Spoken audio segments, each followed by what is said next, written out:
Pessoal, tudo bem?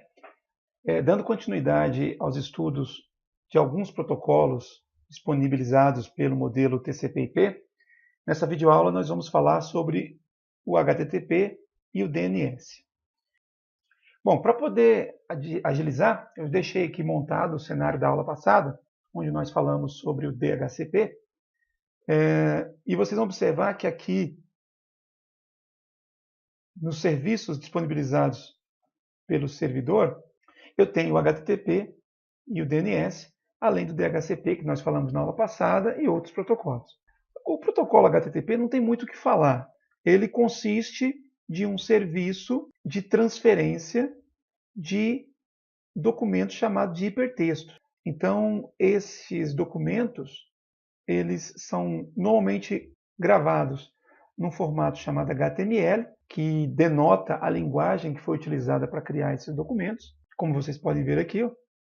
Então, aqui eu tenho um exemplo de um texto dando as boas-vindas ao Cisco Packet Tracer, né, usando marcadores HTML. O Packet Tracer permite que você manipule arquivos desse tipo, mas isso está fora do escopo desta aula. O protocolo HTTP ele consiste, então, em buscar um arquivo HTML num local apropriado e entregar isso para o cliente. Observe que o serviço já está ativo aqui no Packet Tracer, é o padrão. Alternativamente, nós temos o protocolo HTTPS, que é um protocolo HTTP seguro, que também está ativo.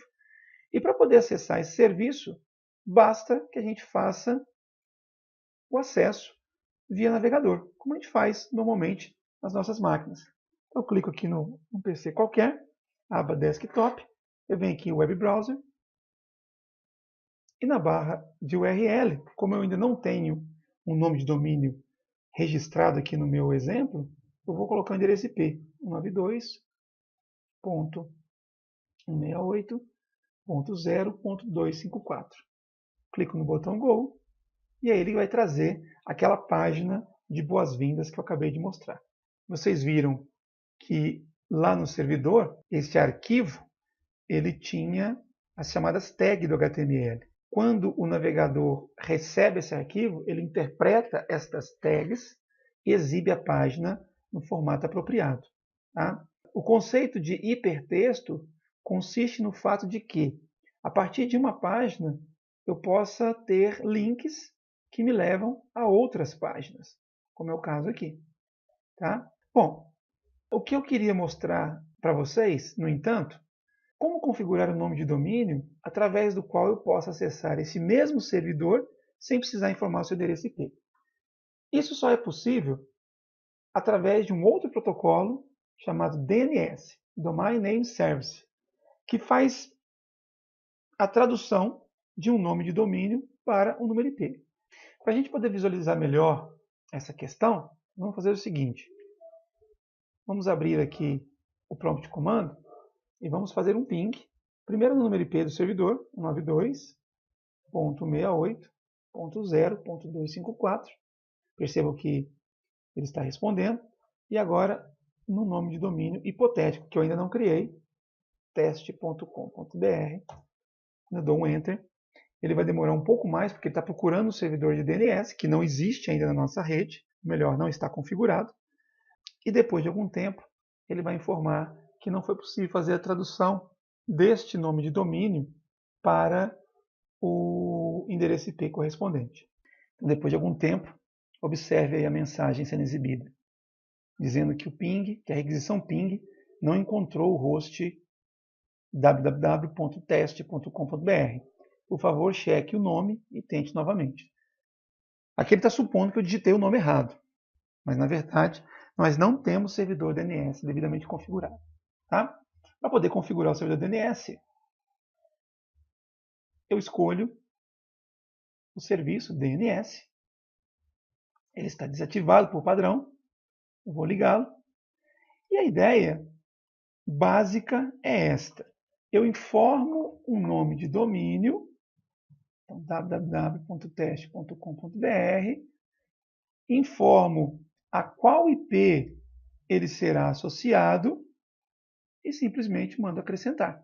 Então, a partir de agora, toda vez que eu me referir a este nome de domínio, o servidor de DNS vai entrar em contato com este número IP.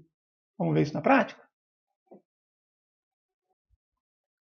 Então, novamente, eu vou executar o ping. E vocês perceberão que o mesmo erro aconteceu. Por quê? Bom, não basta configurar o servidor de DNS. Eu preciso dizer para os meus hosts, para os meus PCs, no caso aqui, qual é o servidor de DNS. Tá? Então, quando nós configuramos o endereço IP, fizemos isso através do DHCP, observe que o servidor de DHCP ele não informou um número IP válido para um servidor DNS. Ou seja, eu preciso colocar aqui um número IP do servidor DNS. Tá? Eu vou tirar aqui do automático, vou colocar manualmente a configuração, para a gente poder adiantar.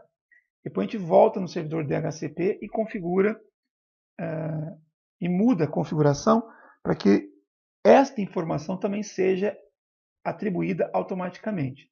Então, no nosso caso, o servidor DNS ele tem o IP 192.168.0.254.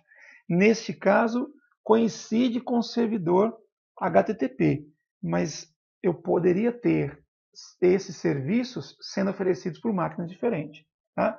Então, o que eu estou fazendo aqui?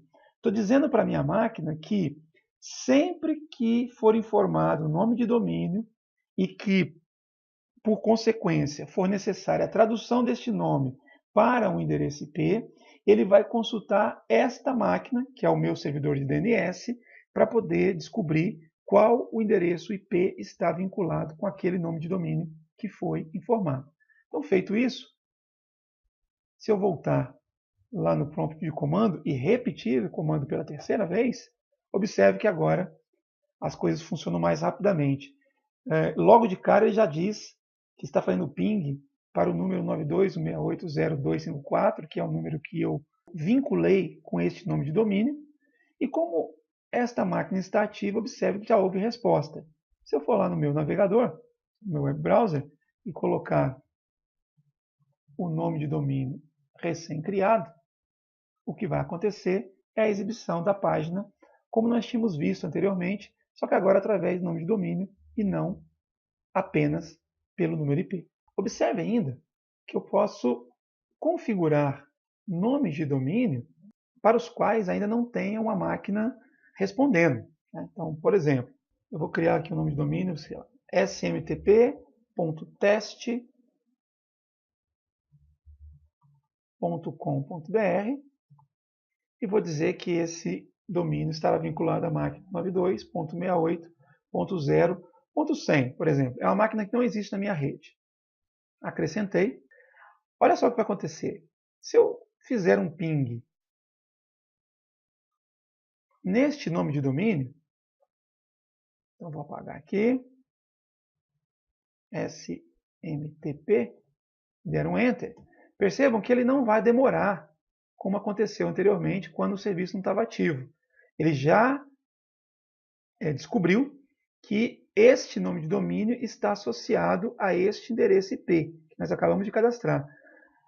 Contudo, observem que a resposta do ping não é análoga àquela que nós tínhamos anteriormente, porque são coisas distintas.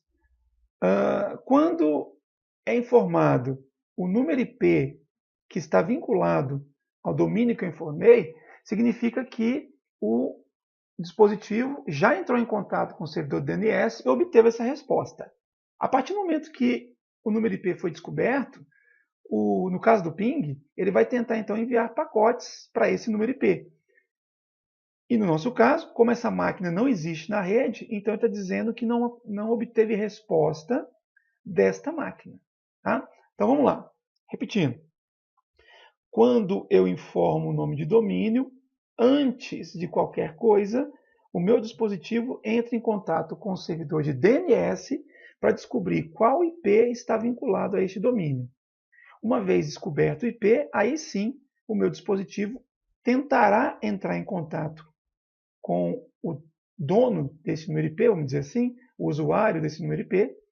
Caso haja sucesso, ele mostra a resposta informando isso, e caso não haja sucesso, ele mostra uma outra resposta indicando a falha nesse processo de comunicação.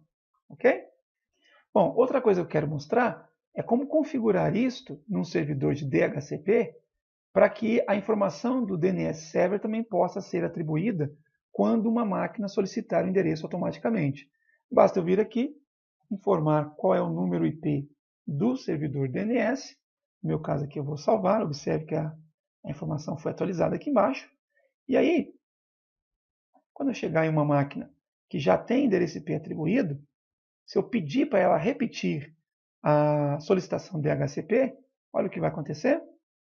Além do endereço IP e da máscara, ele também recebeu o número do servidor DNS. E de posse deste número, qualquer referência que eu faça aos domínios cadastrados nesse servidor serão aceitos normalmente. Ok? Bom, pessoal, o objetivo dessa videoaula era somente mostrar para vocês os conceitos básicos desses dois protocolos, o HTTP e o DNS. Espero que tenha sido proveitoso para vocês.